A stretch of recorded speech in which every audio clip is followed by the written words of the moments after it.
singulier, le verbe ne se termine jamais par un T. Pour moi, merci ma chère, jamais de thé. À la première personne du singulier, Je suis, un S, je serai, un I, je dors un S, et je viens. aussi, Je chante, un E, mais je peux, un X, de même que je peux. Qui prend un X aussi. retenez, retenez. On ne peut pas demander de le mettre dans une phrase ou la nature du mot. Non, quand on est au mot mystère, oui. Quand c'est un homophone, on peut. Mais si c'est un mot normal, on peut juste demander de répéter le mot. On ne peut pas demander la nature ni dans une phrase. Il peut demander autant de fois qu'il a besoin pour entendre le mot. Je ne l'ai pas entendu, je demande. Pouvez-vous répéter le mot, s'il vous plaît? Mais c'est la même personne qui va répéter une autre fois. Peut-être que l'accent. On peut faire changer, voilà. Oui. Si on se rend compte au bout de 2 fois, l'enfant n'entend toujours pas, Oui. à la table, on peut demander à quelqu'un d'autre de dire. Parce que ça peut être l'accent, ça peut être la manière de cette personne-là qui fait que l'enfant n'arrive pas à entendre. Donc on peut demander à quelqu'un d'autre. À la finale, l'année dernière, il y a une candidate qui a même demandé, elle a choisi quelqu'un à la table du jury. Est-ce que je peux demander au monsieur de répéter le mot? Oui. Voilà, donc ça fait un peu osé, mais ça peut se comprendre. S'il vous plaît, madame, vous, en tant que mère, c'est quoi l'importance pour vous, pour votre enfant, de participer à ce genre d'événement? Je trouve que c'est important pour améliorer leur vocabulaire et leur écriture. Bonsoir et bienvenue sur Maliza Capital TV. Je suis ce soir avec Edith Taki, qui est coprésidente du secteur Alton Peel. Elle est coprésidente effectivement de Épelle-moi Canada. Épelle-moi Canada qui a sa 3e édition de son projet d'épellation en France, de la langue française notamment. Donc Edith va nous dire ce qu'il en est et quel compte organisé durant cette 3e édition. Bonsoir Edith. Bonsoir Tom.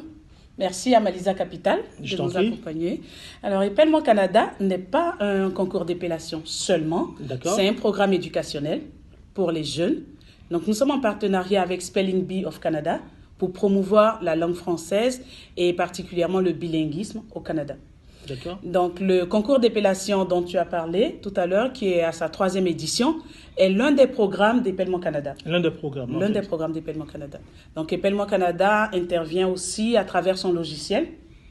Donc, un logiciel d'épellation qui permet aux enfants, aux candidats, nos candidats, valeureux candidats, de pratiquer les mots chez eux. Donc, le principe du concours est que les enfants Ça, c'est avant reçoivent... le concours. Avant le concours, voilà, ils pratiquent. Donc, les enfants s'inscrivent et ils reçoivent 400 mots en fonction de leur catégorie. D'accord. On a 3 catégories principales, donc le primaire, les moyens et les intermédiaires. Donc, en fonction de la tranche d'âge, du niveau scolaire de l'enfant, il appartient à l'une de ces catégories-là et il reçoit les mots donc, destinés à sa catégorie. Donc, les enfants apprennent ces mots. Ils ont un manuel officiel d'épellation où ils ont ces 400 mots avec la définition du mot, la nature du mot, la phonétique. Et c'est tout un apprentissage. Donc, c'est des mots que les enfants, ils apprennent. Donc, mais durant le concours, qu'ils retiennent. toutes les questions viennent de ce bouquin-là, en fait. Oui, principalement. Donc, principalement, un jury donc, qui est constitué de bénévoles de Épelle-moi Canada donc, reçoit les mots donc, triés dans un ordre aléatoire. Et les enfants reçoivent un mot et l'épellent. Et donc, l'épellation correcte fait que l'enfant peut participer à la prochaine ronde jusqu'à se faire qualifier pour le concours national qui a lieu en mai à Toronto. D'accord, concours national. Donc, ça veut dire que la région est divisée en plusieurs... Tout à fait. Nous avons sur plusieurs régions, en fait. Tout à fait.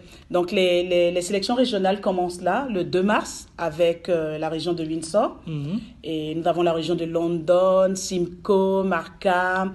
Et nous, à Alton Peel, nous regroupons les candidats des villes de Milton, Mississauga, Brampton, Oakville, jusqu'à Hamilton. D'accord. Et notre concours régional sera le 23 mars, suivi le lendemain par la région de Cambridge.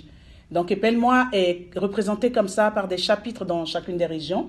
Et nous avons même une équipe qui vient de la Belgique et une équipe de Nouvelle-Écosse. Nous avons aussi une équipe d'Ottawa. Donc le concours commence à s'étendre et la visée, c'est le Canada. D'accord. Qu'est-ce qui a motivé ce projet, ce concours-là? Est-ce que c'est le fait que vous avez remarqué que les enfants de plus en plus ont une baisse dans l'écriture, dans l'orthographe, ou dans la grammaire, ou ça te promouvoit au contraire la langue française en Ontario? Exactement. Donc, nos fondatrices, donc Dorine Chemele et Guylaine Fausto, sont toutes deux enseignantes. Et justement, elles ont ressenti ce besoin-là de motiver d'une manière ludique, de travailler avec les enfants d'une manière ludique, pour les emmener à aimer beaucoup plus la langue française. Certains parents anglophones inscrivent leurs enfants dans des écoles francophones parce qu'ils ont compris l'importance de la langue française et surtout l'importance du bilinguisme ici au Canada. Et à travers ce concours, nous voulons promouvoir non seulement la langue française, mais la confiance en soi de nos jeunes. Parce que le concours leur permet de prendre la parole en public, de participer à des organisations communautaires et de prendre leur place en fait dans la communauté.